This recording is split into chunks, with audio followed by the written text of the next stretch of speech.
selamat siang. Izin meminta waktu sebentar, Ibu. Perkenalkan, sebelumnya nama saya Excel Admiral Ralzon. Saya dari Universitas Terbuka.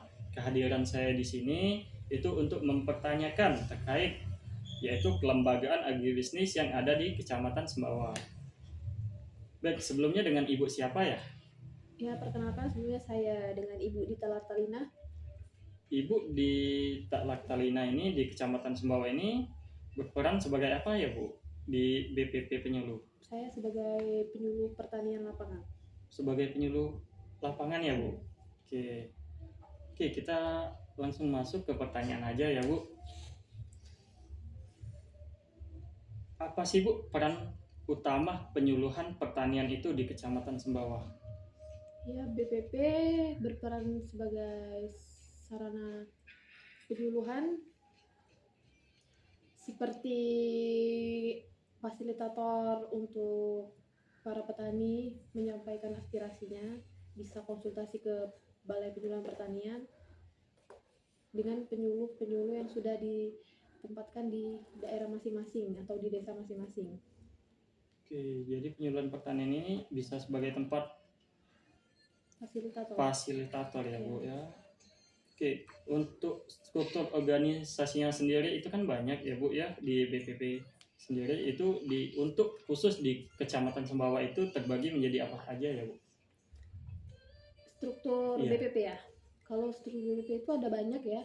Contohnya seperti Korlap, koordinator lapangan. Koordinator lapangan. Ya. Koordinator lapangan itu yang biasanya mengatur para penyuluh, kan dari koordinator lapangan ke penyuluh ke petani. Oke. Selain itu ada juga penyuluh itu juga ada dua. Ada penyuluh pertanian lapangan yang biasa disebut PPL. Ada juga penyuluh di bagian hama penyakit, biasa disebut PUPT. PUPT ya, Bu. Oke, untuk tugasnya masing-masing itu apa aja ya, Bu?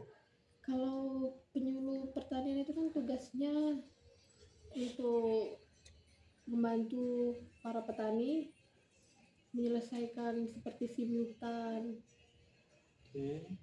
Habis itu membantu petani untuk mengatur distribusi pupuk.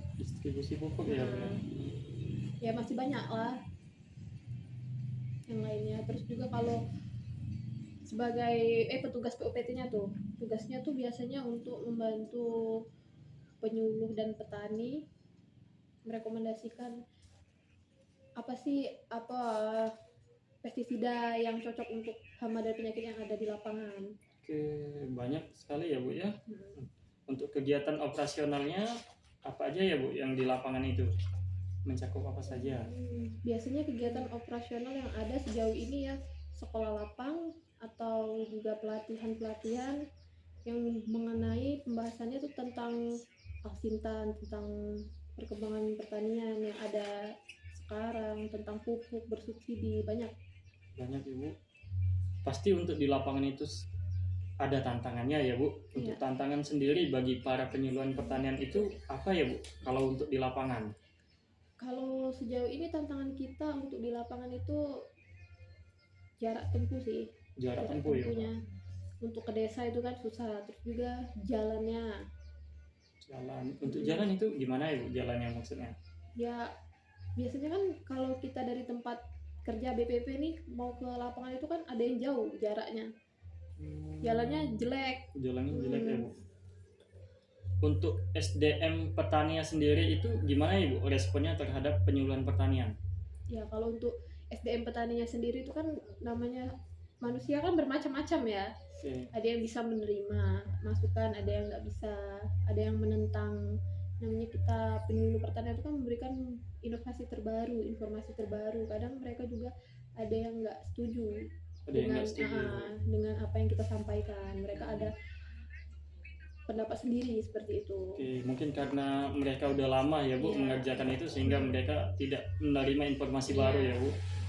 Oke. Untuk manfaatnya sendiri, Bu, penyuluhan pertanian ini bagi para petani apa aja, Bu? Untuk manfaatnya penyuluhan pertanian ini untuk para petani ya membantu memudahkan petani untuk proses distribusi pupuk, untuk membantu petani sebagai fasilitator utama, membantu mereka untuk mendapatkan bantuan-bantuan dari pemerintah. Jadi dapat bantuan juga ya Bu ya, untuk sebagai fasilitator ya, seperti bisa, pupuk. Bisa mengajukan seperti itu. Oke, banyak juga ya Bu ya. Oke, mungkin itu aja sih Bu untuk pertanyaannya. Ibu, untuk penutup mungkin ada beberapa kata yang dapat Ibu sampaikan bagi kami, bagi para mahasiswa apabila kami itu melanjutkan ke penyuluhan pertanian nantinya Bu. Ya, kalau dari saya sendiri ya, untuk masukan para mahasiswa, terutama nih yang mengambil program studi agribisnis ya, Iya Bu, di UT. Kalian ingin terjun ke dunia penyuluhan pertanian atau bekerja sebagai penyuluh pertanian. benar sekali Bu. Kalian harusnya lebih lagi mendalami tentang bagaimana sih kondisi di lapangan, bagaimana sih cara-cara menghadapi petani di lapangan. Karena kita kan kerjanya di lapangan tuh ya, pasti sudah pasti setiap hari bertemu dengan para petani ataupun para orang-orang lain yang seperti distributor atau ya seperti penyalur pupuk itu kan, biasanya dia sebelum menemui para petani kan pasti menemui penyuluh. Jadi kalian harus memahami semua ilmu-ilmu terkait penyuluhan pertanian, dan kalian harus lebih berinovasi lagi, lebih maju lagi, lebih mengembangkan lagi suatu inovasi yang akan ada di kemudian harinya. Intinya kalian harus lebih cerdas, lebih baik. Jadi kalian bisa memberikan wawasan yang luas kepada semua petani. Baik Ibu, terima kasih ya untuk waktunya. Boleh say hi dulu Bu?